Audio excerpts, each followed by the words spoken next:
Chapter 1. Glasnevin, Rebel Poets. Down under the Manhattan Bridge overpass, there once roamed a gang I fell in with. A long time ago it was, when I was young and running. It's all I had, this life, just as yours is yours. But don't let yourself think that mine is anything different or anything better. It was just a life, and there you have it. But like so many others born on the Isle of Ireland, I am to die far from home.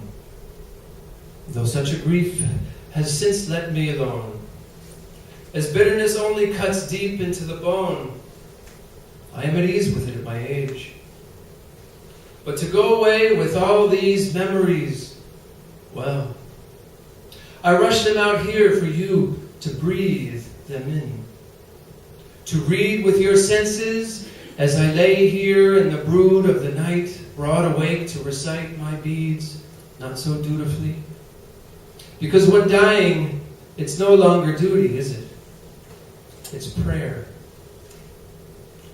So here I am to send a story you, true and fair, about blood and honor, about the code of men, and about empathy, too. This story will both begin and end on a ship, just as any good run or reel should. But we'll start you here for good measure. Cove, the port city in Ireland. It wasn't called Cove when I left it. Queenstown. And a great Atlantic crosser allowed myself and far too many others aboard in the swirling mist. Among the high masts, two giant round silos breathed into the air above. Black exhaust dew from the belly of the Iron Woman's coal-fired furnaces within. Her long reach, a mile wide in black and red faded paint, as she lay there 3/4 full already from reports in Liverpool. On stop to pick up itinerant thirds in the country that made her back in '89. 6-inch black iron gunheads reached from what was once a leisurely deck for more distinguished passengers of another time. Ghosts now. The Great War, changing and altering all of life as we know it. And just above the rusted anchor hold in sea-weathered letters, a degraded font from that bygone time, RMS Teutonic. Not a day for celebrants. It is the offing of the peasant ceremonial here, and lacking pomp and cheer, instead the heavy request of need and necessity fills their eyes. The hunger of orphans and their low caste beheld in their beams. They are bony travelers huddling for lands of hope and honey. Desperate for their utopia somewhere far off, a utopia dreamed up by the imaginations of the falling and those without promise. As was true to the time, it was the motley beaten Celts driven to the western edge of Europe and beyond, into the sea. Their hopes are as humble as their tattered belongings, with only a meal as their immediate mark. I remember how clear they were to me, standing like statues in my mind. The thin faces with paper passes in palm stand blank and disenchanted with patchy beards and shrunken features and tubular breasts and tumorous growths and black fingernails and crippled feet deformedly ornamented by undermined sandals, like a parade of pilgrims crossing the desert, if only to summon God himself in the absence of his resources, and with a will to survive at least long enough to enter the shrine, America. The farthest I'd ever traveled previously was to sell peat over in Ennis, or through the earth skull pate known as the Burren, for the horse fair up in Ballinasloe. A long way, as far as I knew, my father. He'd just arrived back from the greatest of graveside orations and the displays of rebel poets, the cemetery Glasnevin, the funeral of one O'Donovan Rossa. And when the dawn has come for change and you know it, you must prepare or be swept in by it. Great change is on the wing. Rebellions among wars. My father, he nods at my departure of the plank.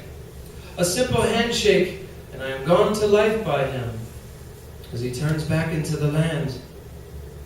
His eyes narrow under the cap and brow like a man hiding his feelings. And I suddenly find that no longer will I follow his long shadow around the farm.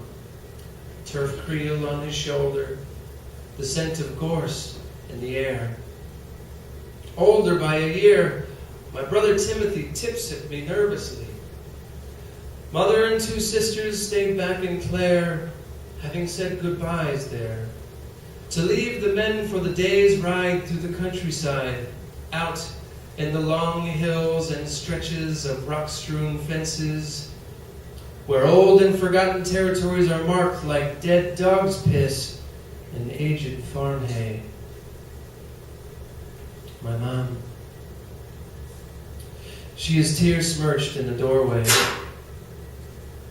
sorrowed by the life of things that are far from her controlling. Not to worry, she says. Hardest thing he ever had to do, send you away, such. We'll give to what comes of it. Once I gave birth with you 14 years ago, I taught then and still do now that you'd one day be a man to open the door for many. Take this then. Put it in your pocket and touch it when you please. You'll be grand with it. May trouble always be a stranger to you. Safekeeping, not to worry. The St. Christopher is not much more than a tin imprint, and once upon it had a hole in it where to thread a string to tie around the deck, but since then it had broken entirely. I place it in my pocket and feel the imprint of his face between my thumb and forefinger. And that was that. Mom gives my wake with hopes to follow. Her teary-eyed face blushed with the constant cry from the deaths of her two infant sons, Sean and Colm, born and died before Timothy even. And why does Timothy get the farm and I get the St. Christopher? And I think now that surely it's because his birth and survival was the answer to Mom's praying so hard. Mine was much less. But who has the understanding in their early years to ponder on such things, except maybe artists or rich people who are so often one and the same? Or maybe the old like myself standing here in front of you, babbling and blathering and blackguarding away, as if I were somebody important like a Malachy McCourt or something, which I'm not. But little does Mom know even that emigrating during the Great War is likely another dead son in the wait. Only luck can make it across the sea lanes with the sea wolves dug in for war, where the Lusitania was sent to the dregs just north of Queenstown and Kinsale here, just south of 5 months early upon. St. Christopher or not, the German has his way on the seas. And the war never means to kill a single civilian Irish, but then again, a dead Irish, incidental or not, it won't change the course of things. The Irish and the sea songs, though, they are fraught with the romance of death. Not a song I plan on singing, but what word have I in it? Old songs sung by the stink of peat back famine way, back when times was worse, true. But why I am to suddenly go, no one is to rightly know. Not I, not Mom either. But Timothy says for soldiering, I'm too young yet. And I hate him when all I see is the back of he and da. walking over the hills for the soldiering. I'm sorry. For the drilling with the volunteers. My mom says for traveling, it's my two younger sisters, Abby and Bridget, that are too young yet. So it's me who goes then.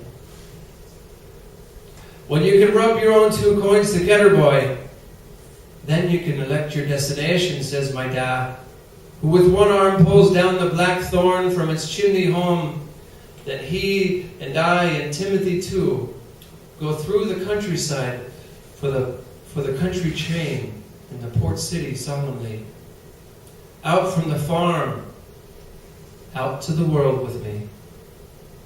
Thank you.